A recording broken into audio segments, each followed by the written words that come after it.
Kasper Puutio, huomenna kotona Kiekko Espoota vastaan. Minkälaisin miettein matsi? No ei mitään.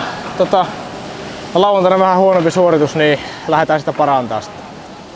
Minkälaisia mietteitä vastustajasta? No kovaa kamppailupeli tulee olemaan.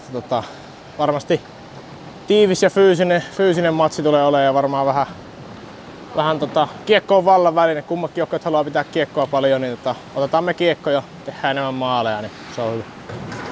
No 2 vierasottelun jälkeen pääsette nyt sitten pelaamaan 2 ottelua täällä kotona. Miltä tuntuu päästä jälleen taas tänne kotihalliin aistimaan Isomäen tunnelmaa? No kyllähän se on huikea fiilis ja taisi olla hyvin lippuja mennyt jo huomisellekin, niin kova haippi on tässä näin ja hienoa, että päästään nyt pelaamaan kotona, että varsinkin tuossa nyt viime viikko oltiin roadilla, niin nyt on kiva päästä Isomäen saunaan, niin pistää löydyt lämpimäksi ja puita pesää. Selvä juttu, kiitoksia. Kiitos.